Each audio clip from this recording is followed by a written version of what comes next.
Pride and Prejudice by Jane Austen. Chapter 9.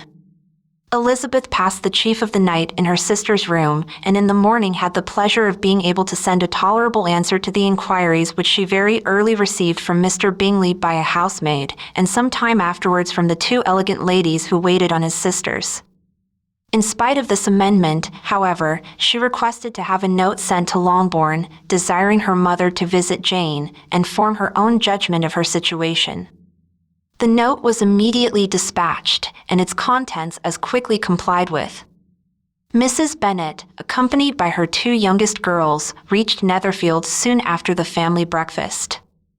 Had she found Jane in any apparent danger, Mrs. Bennet would have been very miserable, but being satisfied on seeing her that her illness was not alarming, she had no wish of her recovering immediately, as her restoration to health would probably remove her from Netherfield.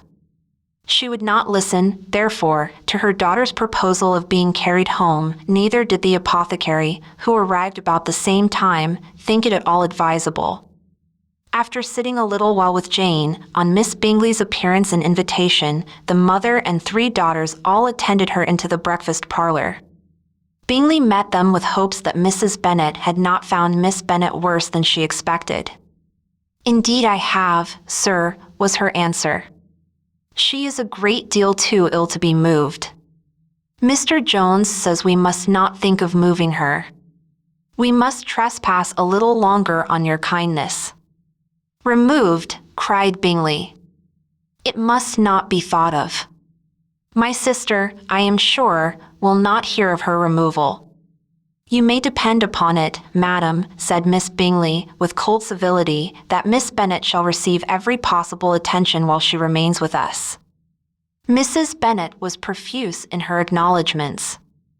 "I am sure," she added, "if it was not for such good friends I do not know what would become of her, for she is very ill indeed, and suffers a vast deal, though with the greatest patience in the world, which is always the way with her, for she has, without exception, the sweetest temper I ever met with.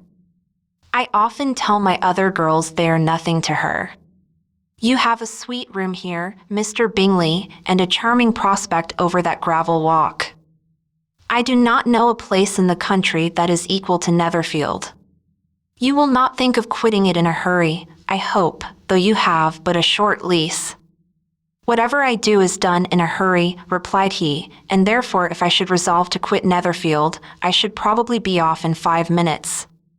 At present, however, I consider myself as quite fixed here." "That is exactly what I should have supposed of you," said Elizabeth. "You begin to comprehend me, do you?" cried he, turning towards her. "Oh, yes, I understand you perfectly. I wish I might take this for a compliment, but to be so easily seen through I am afraid is pitiful. That is as it happens. It does not necessarily follow that a deep, intricate character is more or less estimable than such a one as yours." "Lizzie," cried her mother, "remember where you are, and do not run on in the wild manner that you are suffered to do at home.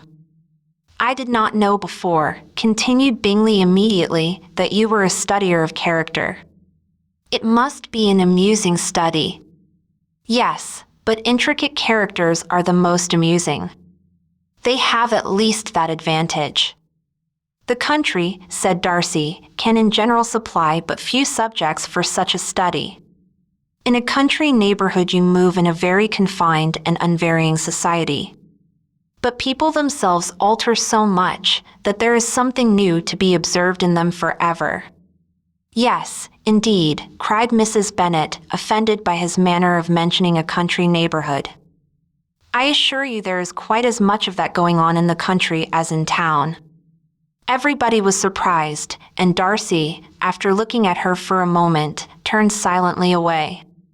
Mrs. Bennet, who fancied she had gained a complete victory over him, continued her triumph. "I cannot see that London has any great advantage over the country, for my part, except the shops and public places. The country is a vast deal pleasanter, is not it, Mr. Bingley?" "When I am in the country," he replied, "I never wish to leave it, and when I am in town it is pretty much the same." They have each their advantages, and I can be equally happy in either. That is because you have the right disposition. But that gentleman, looking at Darcy, seemed to think the country was nothing at all. Indeed, Mamma, you are mistaken, said Elizabeth, blushing for her mother. You quite mistook Mr. Darcy. He only meant that there was not such a variety of people to be met with in the country as in town, which you must acknowledge to be true. Certainly, my dear, nobody said there were, but as to not meeting with many people in this neighborhood, I believe there are few neighborhoods larger. I know we dine with 24 families. Nothing but concern for Elizabeth could enable Bingley to keep his countenance. His sister was less delicate and directed her eye towards Mr. Darcy with a very expressive smile. Elizabeth, for the sake of saying something that might turn her mother's thoughts, now asked her if Charlotte Lucas had been at Longbourn since her coming away. Yes, she called yesterday with her father. What an agreeable man Sir William is, Mr. Bingley, is not he? So much the man of fashion. So genteel and so easy. He has always something to say to everybody. That is my idea of good breeding, and those persons who fancy themselves very important and never open their mouths quite mistake the matter. Did Charlotte dine with you? No, she would go home. I fancy she was wanted about the mince pies. For my part, Mr. Bingley, I always keep servants that can do their own work. My daughters are brought up differently. But everybody is to judge for themselves, and the Lucases are a very good sort of girls, I assure you. It is a pity they are not handsome. Not that I think Charlotte so very plain, but then she is our particular friend. She seems a very pleasant young woman, said Bingley. Oh, dear, yes, but you must own she is very plain. Lady Lucas herself has often said so, and envied me Jane's beauty. I do not like to boast of my own child, but to be sure, Jane, one does not often see anybody better looking. It is what everybody says. I do not trust my own partiality. When she was only 15, there was a gentleman at my brother Gardiner's in town so much in love with her that my sister-in-law was sure he would make her an offer before we came away. But, however, he did not. Perhaps he thought her too young. However, he wrote some verses on her, and very pretty they were. And so ended his affection, said Elizabeth impatiently. There has been many a one, I fancy, overcome in the same way. I wonder who first discovered the efficacy of poetry in driving away love. I have been used to consider poetry as the food of love, said Darcy. Of a fine, stout, healthy love it may. Everything nourishes what is strong already. But if it be only a slight, thin sort of inclination, I am convinced that one good sonnet will starve it entirely away. Darcy only smiled, and the general pause which ensued made Elizabeth tremble lest her mother should be exposing herself again. She longed to speak, but could think of nothing to say, and after a short silence Mrs. Bennet began repeating her thanks to Mr. Bingley for his kindness to Jane, with an apology for troubling him also with Lizzie.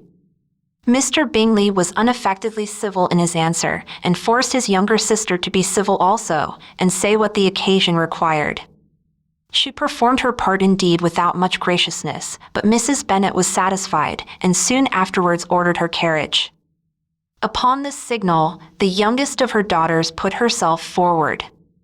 The two girls had been whispering to each other during the whole visit, and the result of it was that the youngest should tax Mr. Bingley with having promised on his first coming into the country to give a ball at Netherfield. Lydia was a stout, well-grown girl of 15, with a fine complexion and good-humored countenance, a favorite with her mother, whose affection had brought her into public at an early age. She had high animal spirits and a sort of natural self-consequence which the attentions of the officers, to whom her uncle's good dinners and her own easy manners recommended her, had increased into assurance. She was very equal, therefore, to address Mr. Bingley on the subject of the ball, and abruptly reminded him of his promise, adding that it would be the most shameful thing in the world if he did not keep it. His answer to this sudden attack was delightful to their mother's ear. "I am perfectly ready, I assure you, to keep my engagement, and when your sister is recovered, you shall, if you please, name the very day of the ball. But you would not wish to be dancing while she is ill." Lydia declared herself satisfied. "Oh, yes, it would be much better to wait till Jane was well, and by that time most likely Captain Carter would be at Meryton again. And when you have given your ball," she added, "I shall insist on their giving one also. I shall tell Colonel Forster it will be quite a shame if he does not." Mrs. Bennet and her daughters then departed, and Elizabeth returned instantly to Jane, leaving her own and her relations' behavior to the remarks of the two ladies and Mr. Darcy, the latter of whom, however, could not be prevailed on to join in their censure of her, in spite of all Miss Bingley's witticisms on fine eyes.